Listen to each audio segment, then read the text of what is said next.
Hey everyone, I am Mary Beth McAndrews, the editor-in-chief of Dread Central, and I am joined today by our managing editor, Josh Korngut. Hello, Josh Korngut. Hi, everybody. And we are here today. It is June 1st. It is the beginning of Pride Month, and we are really excited that it's Pride Month because this is the first Pride Month that the two of us have been here at Dread Central, and we are both queer, which is, I think, really exciting to have two people in charge of a horror publication that identify as queer. And I don't know about you, Josh, but it's just like pretty rad to think about Yeah, that. it's pretty crazy. But yeah, so as a bisexual woman, it's really awesome to be able to helm a publication as big as this and be able to give voices to so many amazing queer writers out there, because I know that there are so many of you who have, a lot of us who identify as queer find solace in horror. So it's really, I'm excited for this month because we're going to spotlight a lot of really cool voices, and I think that that is really important to both of us with Mhm, Pride, not just showing that we care about the queer community, but like giving them a voice. mhm. And queerness and horror is such an interesting combination because you see it all the Yeah. time. Queer people love horror, and there's different thoughts to why that is. Mary Beth, why do you think queer people are so drawn to horror?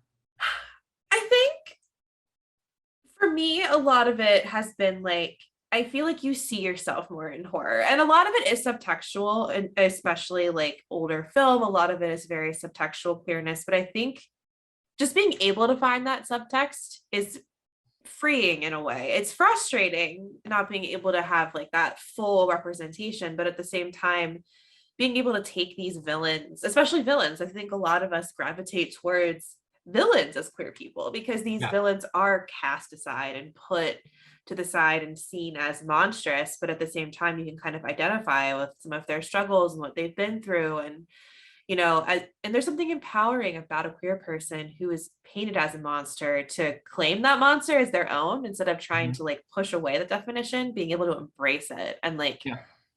queerness and monstrosity for me go hand in hand, and I find that for me as a queer person very liberating and cool. Like we don't have to be in a box, like we can be terrifying and gross and complicated, and that can be celebrated. Yeah, you're right. I think with the couple of mm, front-facing queer characters in horror, they all are villains. We have Sleepaway Camp, we have Psycho. These are what we get. So we have to. Well, and also like those are all like really terrible trans representation. Like queerness in those movies too is all based on like gender presentation and like Yeah, demonizing it. And that wise people. is, there are trans horror people who love those movies, which is great. It's just like it's hard to look at those and see like, is that really all we have It kind in of horror? Which is so bad. it is bad. And then we do a little bit of reaching. I feel like, when you're saying we find the subtext, I think queer people can find that subtext in any movie, and I think that's Okay. okay. We're allowed. We can self-insert anywhere we want, and that's okay. And that's the power of being queer, because you want to find your own spaces. So you Yeah. find your spaces. And we're going to do that today because both of us have brought in three of what we consider to be like our favorite queer touchstones in horror cinema. And I don't know about you, but some of them on my list are a bit of a reach, but I'm very comfortable with that. I mean, one of mine is a bit of a reach, but that's more of a personal reason why it's on the list rather than like actually super queer. But we'll talk about it. And there's no bad reason to paint something as queer because No, everything is. everything is Everything gay. is gay. And speaking of, before we head into these gay, maybe gay movies, I think we should spotlight some of the queer members of the Dread Central ecosystem because there's a lot of it these days. The first thing I want to ask you about, because it's one of my favorite columns, is the new Queer Extremity. Can you talk a little bit about that? Yeah, so John Patterson pitched me this fucking column that was like, hey, I want to write about queerness and extreme horror, and that's incredibly my jam. And so I was like, yes, you can, please do it. And props to John for watching movies that I think I would even have a hard time watching. I mean, he has watched some pretty crazy, depraved shot on video stuff that's really fascinating for the queer horror canon. And it is just one of my favorites to read and edit because it's so cool to see extreme horror written about this way, and also how a lot of queer directors are working through their own queerness in these movies. I think is also really fascinating. Like, I never really thought much about extreme horror and queerness when I should have, and so this has definitely changed my perspective a little bit on that. Oh yeah, But and if you see an especially nasty feature image on Dread Central, it's likely from this column, and I love it. handpicked by me. Uh-huh. Yeah. If you guys don't know Mary Beth personally yet, you're gonna get to know her. She's a freak. She likes the nastiest, wildest stuff. And then there's me, and I'm just here for like the classics, you know, the camp classics. I'm not here for the gruesome as much, but that's why we're a good team. That's we balance each other out. We also have some really incredible queer staff writers that we should probably, tell people a little bit about. Josh, do you want to give a little intro to some of our amazing writers that are on staff? Some of our queer staff writers include Tyler Dupay, and he does a ton of great stuff at Dread Central, including the Overlook Motel series, where he every week spotlights a different horror classic that maybe doesn't get the attention it so deserves. And I don't know, can I give the insights and say that it's one of our like most successful pieces too? I think, yeah, it is definitely one of our most successful. People go crazy over them. We posted one recently that Bruce Campbell shared. Like, it's a good one. So please check that out. Tyler's an icon, and so is Chad Collins. Chad Collins, I like to see him as our resident academic. So he'll talk about movies that we all love, but from a very, very thoughtful and very nuanced perspective. Would you agree with that? I would very much agree with that. Yeah. Every essay of his is very thoughtful. There's a lot of research poured into it, a lot of himself, and it's always guaranteed to be a really cool, smart essay if Chad is writing it. So agreed. And we also have two very queer podcasts on the Dread Podcast Network. We do. So maybe we'll both talk about one of them. Yeah. I'm thinking maybe I'll talk about Fry Gay the 13th. Yeah, I was gonna say I'll talk about Development Hell. We're talking about Development Hell? It's hosted by this guy named Josh Korngut, where they talk about movies that were stuck in Development Hell. It's a pretty cool podcast. I've been on it a couple times, but it's a podcast where Josh here has a multitude of different guests, directors, writers, dread people about talking about projects that never came to be. So I chatted with you about the Robert Eggers Nosferatu project that may or may not be coming out. There's a lot of Guillermo del Toro on your show because, as you always say, he is the king of Development Hell. Number one. It's an incredible podcast where you learn quite a bit about horror history and how much of a nightmare it is to get a movie made.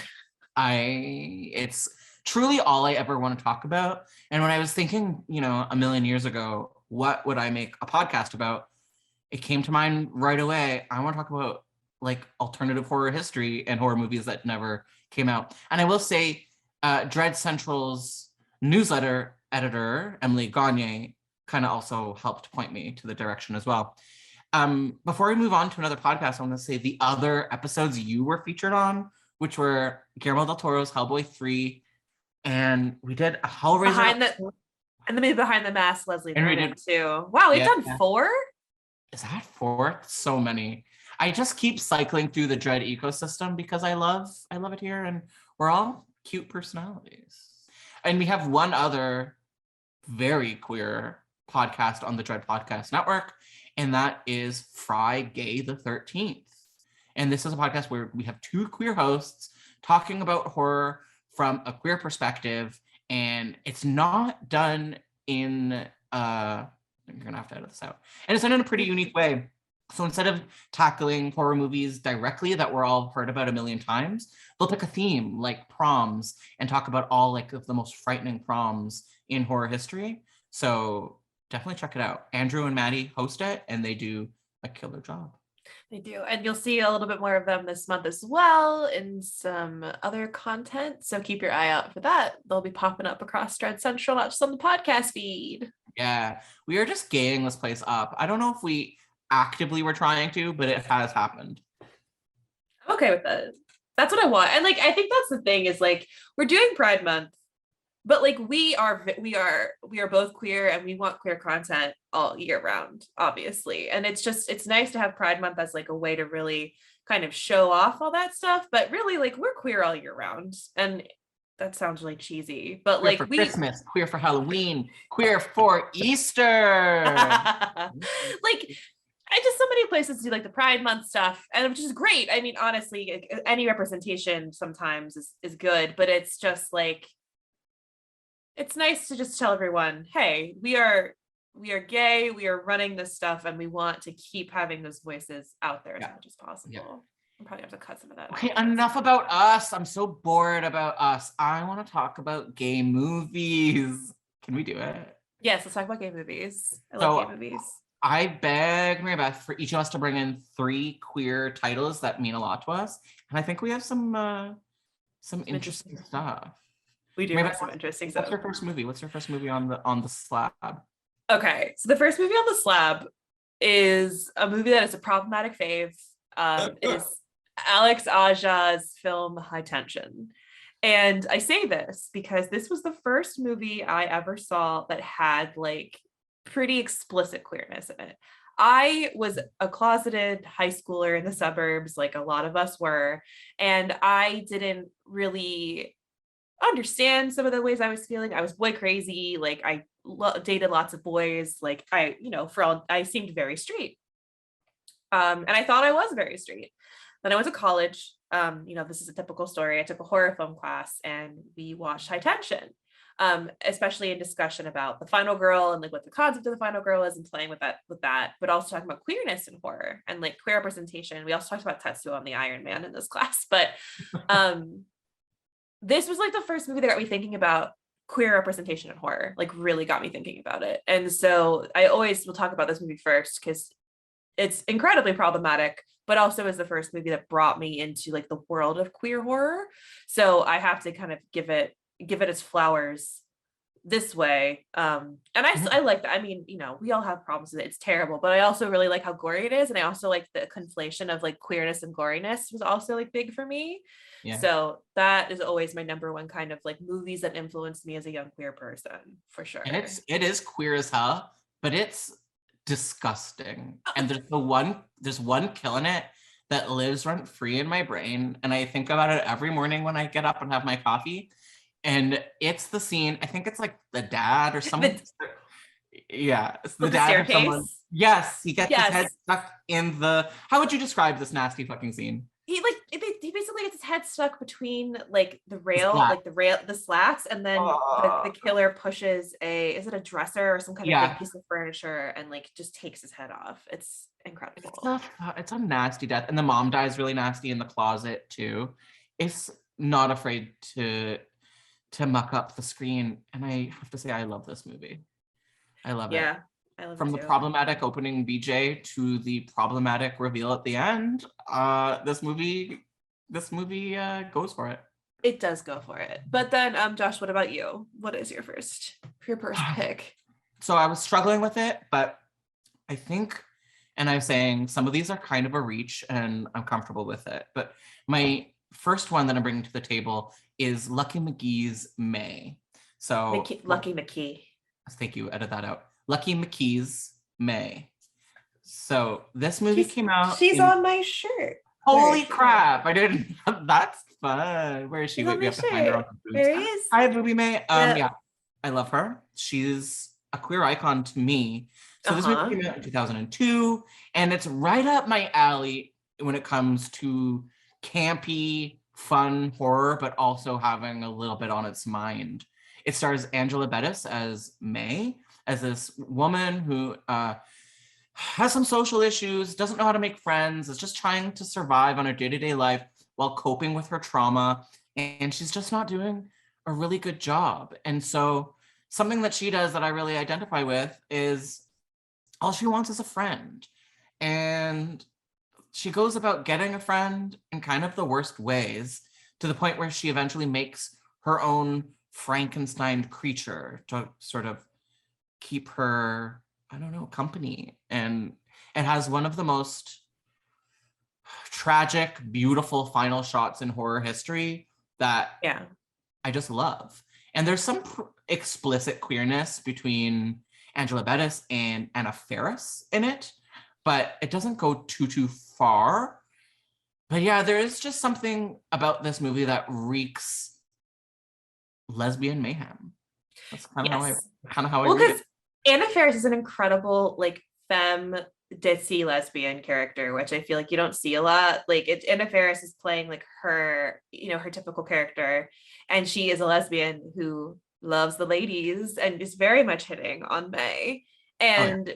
And then I always see May as a bisexual icon. I know that it's like a little bit iffy because her attraction to people is based kind of more on like their body parts, but I really am interested in that kind of like, it doesn't matter gender, she just wants body parts, which I think is, there's something there that is interesting in terms of like not having as much fixation on gender identity in terms of attraction. Oh, And totally. I see her as a very villain slash bisexual icon for me. And I'm obsessed with May. It's so good. Do you relate to being a bisexual villain icon? I do That's very great. much so. I haven't made a Frankenstein yet, but it's One in the day. works. One day. I love that you brought up that her Frankenstein creature that she creates of all of these different beautiful body parts of the people she encounters slash dates is genderless. It's true. At the end of the day, it's just pieces of a puzzle. And that's kind of a beautiful queer analogy or a problematic queer analogy if you think about it hard enough. And like, I think that's the thing with a lot of these movies that we call queer. I think you can see them as both positive and as negative. I think it just kind of depends on the lens you want to take with it. And I don't think any way of viewing it is wrong either. I think it's like kind of the beauty of the queer community is that like we can find the beauty in the nastiest shit. You know what I mean? Or like find the meaning in it, which I think, and Well, you like no, certainly do. so yeah. Cute. All right, so Mary Beth, what's your second choice? What are you bringing in? My second choice is The Descent, where 6 women go spelunking in a cave and it goes poorly. And Mm. this movie is not explicitly queer, but I feel like because this movie, I call this movie queer because it meant a lot to me as a young horror fan who didn't have any words for queerness or like any kind of point of reference for what I was feeling, and watching this movie and seeing like just all women kicking ass the whole movie. Yeah. And I think that meant a lot to me, but also not just like women kicking ass, but like women who didn't look femme, because we have Holly, who is a character who is like has short hair. She's kind of made to look like the butch character. Her gender, her sexuality is never like Uh-huh. is never confirmed. Then there's Juno, who I had a huge crush on, and she's kind of like the antagonist that's not the monster in a way, but also kind of a tragic character. Uh-huh. And there was something about Juno that really spoke to me as being not just like being yourself to a fault. And there's something in my head that was like very queer about that, in terms of like, okay, like even through all my messy parts of me that I don't maybe understand, like I can still be a bad bitch. And so that for me was pretty formative when I rewatched it. Like I watched it and I was like, oh my God, this movie really did have a bigger impact on me than I thought. And they're also in a giant cave that's like a vagina. And I I don't wanted know. to bring it up first. They're in a big vagina. 6 ladies diving in a vagina. I think it's beautiful. I think it's beautiful. So it's not like explicitly queer, but it had a big influence on my The little gay monsters heart. in this movie, do they represent anything specifically queer to it, or is it just about sort of these women depending on one another? I just thought about it. I thought about more of just like a creature feature kind of situation, and like they're just monsters to me. I mean, in my head. Do you think And they're but gendered? Do you think they're boys or they girls? are gendered. Oh, So there's the part, and I didn't pick up on this until recently. The part where our main girl is in the blood lake and comes out of it, she actually fights a female monster because the monster has longer hair. So she's okay. actually coded as a woman. So it's like a woman on woman fight, but also there's also, I think that there's like an illusion that she's a mother to some of these creatures. So it's 2 mothers fighting each other, which Oh, I think obviously has like more of a meaning, but like I don't think it's as it's definitely, it was not explicit to me for a long time, but I believe that one of them is coded as a I like that female. it's because of hair. I just like, and she has long eyelashes and she has a triangle dress. That's okay.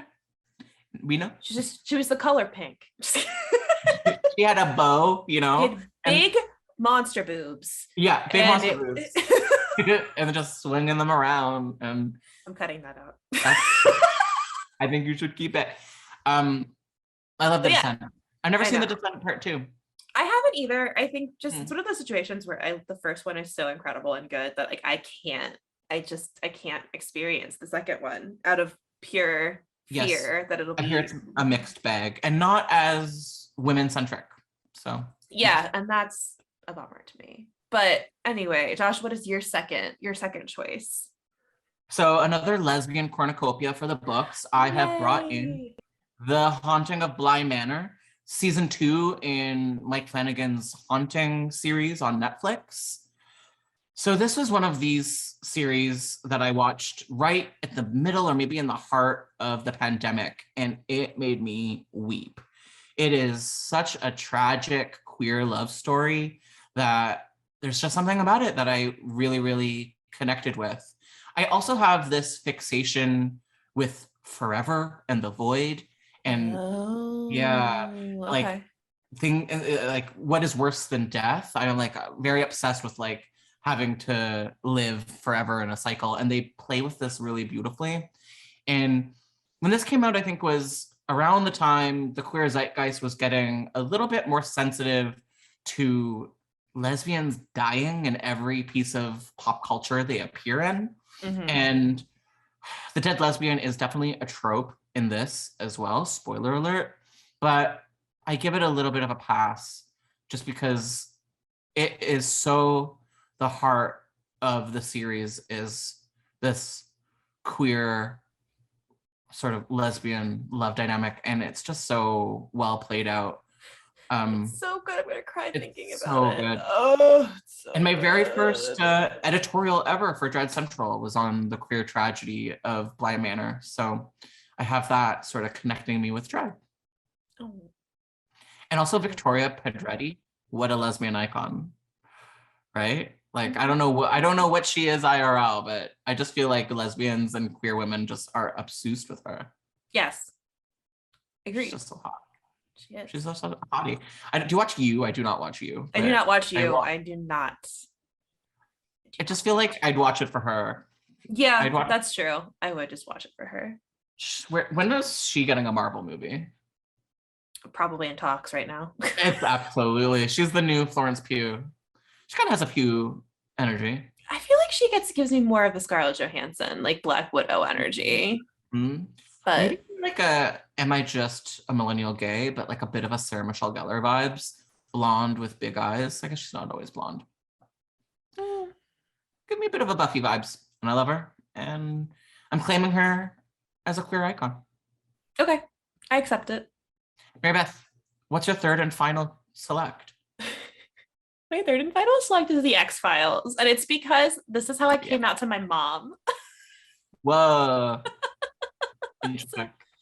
so I grew up loving the X-Files. My parents loved the X-Files. It scared the shit out of me as a kid, but I'm like always obsessed with Scully and Mulder, which I feel like was like my bisexual cornucopia, like a man and a woman that I both was obsessed with. And like I loved Mulder, but I also loved her. And it was one of those like very like clear cases of do I want to be here or do I want to be with her? Yeah. And that played a big part in like me kind of realizing things, especially like in revisiting older stuff that you watched as a kid and you're like, oh, I was like attracted to these characters. I wasn't just obsessed with them because I loved them in more ways than I thought. And I was watching the X-Files with my mom when I was in college, and it slipped out of my mouth. And she was like, I would marry Fox Mulder. And I said, I'd marry Dana Scully. And I was like, Uh, oops. and my mom is cool. Like it wasn't like it was something I would not have like I think would have slipped out so easily out of my mouth if it wasn't my mom, and like she is a pretty understanding chill person. She was like, what do you mean you'd marry Dana Scully? And I was like, so I'm bisexual. And she's like, huh. vaginas? Okay. And like that was like the extent of the conversation. Could have been a whole lot worse. Oh my God. Oh, I'm very thankful that that was my only conversation, but I always remember the X-Files as being a very key part to my queer experience because I accidentally came out to my mom with the X-Files. And What also Dana Scully was like a formative queer figure for me as a kid. But hottest two characters maybe in the history of modern television. And yet, especially considering their hair and the clothes that they had to and the tension too. I agree. These are bisexual icons. We're claiming this. wear. They're both kind of also, am I reaching when I say they're both a little androgynous? Like they're both femme and they're both mass. I agree with that actually. I think about that a lot watching that now, that like Scully is obviously coded as a woman, is a woman, but then she takes on the masculine role of like doubting the guy. And then of course you have Mulder, who's like a little bit more sensitive and like looks like a manly guy, but he's like very easily swayed in other directions, which is unfortunately kind of a feminine stereotype in a lot of stuff. And so they do kind of embody those two roles very well. They do. And they're both so hot. How could you not be gay for both of them? I'm gay for both of them. So then coming off of that story for me, Josh, what was your final pick? A movie that I just find so inherently queer is Fright Night, the original. Also the remake too, but Fright Night 1985 by director-writer Tom Holland is just one of the most quintessential coming-of-age queer horror stories for me that I have ever experienced. People are always bringing up Nightmare on Elm Street 2, but for me, it's all about Fright Night. We have William Ragsdale in this lead role, and for the first 30 minutes of this movie, it's just him trying to stop his girlfriend from having sex with him because he can't. And he's so cute and femme and boyishly gay that I just like have the world's biggest crush on him in this movie. And then so that's the bottom of the movie. And then the top of the movie is Chris fucking Sarandon, who is, I know, just the hottest daddy dom that you're ever going to encounter in the history of horror cinema. And together, this whole movie is just them doing their best not to fuck. And I love that for them. And then there's a little bit of bisexuality with the girlfriend, Amanda Bierce, I think. And she's kind of confusing them both. And everybody's just horny for each other. And then people start dying. And it's just the queerest coming of age experience. But then also Chris Sarandon lives with his like live-in manservant that like it's like the two adult men living together move in next door, and like this is the 80s, right? This is the 80s, so it's very much like it's that Dracula gay archetype where it's like kind of two men living together in a house on a hill and nobody understands why. There's another character in it that I find to be explicitly queer, which is Peter Vincent, played by Roddy McDowall. And he sort of plays like the Vincent Price-esque like personality on TV, the vampire hunter, but he's British, so he's gay. I don't know if he's British or gay. Take that out. But there's just something very flamboyant about him and maybe kind of closeted and just trying to help everyone. All the men in this are gay for pay because, well, that's how I feel. Well, then there's Evil Ed, and there's the whole scene with Evil Ed where Chris Sarandon's character like takes him in. He's like, "You'll be accepted," and there's this like very queer reading of like this male figure who is acting pretty queer is like inviting him in and is like, "Come to us, like come, you'll be accepted." And it's like this predatory preying on this kid, and then I like that movie's just really gay. It's gay as hell. But I will say the scene between girlfriend and Chris Sarandon in the club, that it's very straight, but it's so hot. Like it's so hot, it's gay. So hot, it's gay. I mean, and I have not seen the remake from Marty Noxon starring Colin Farrell, but how could that not be good? I can't remember. I remember really liking it. It's really good. I just don't remember it being as queer, but I haven't watched it in a long time, so I don't remember. But I just remember Colin Farrell doing much more seduction of the mom. Toni Collette? Is that? Yes. I'm looking at the yes. I think there's a little bit more seduction of the mom I Hot. think He's that hot I in the have to poster. rewatch it. Oh yeah. Anton Yelkin, rest in I was gonna peace. say Ripa, and then Imogen Poots, also rest in peace. I was just watching 28 Weeks Later, and I wasn't impressed. I forgot that she was in that. I think it's like her big first moment. Oh yeah. Although Huh. she's incredible, I'm gonna say it. I'm just gonna say it. She's good in Black Christmas 2019. She is good in Black Christmas 2019. I will co-sign that. I like that movie. I like it too. Whatever. Okay. All right.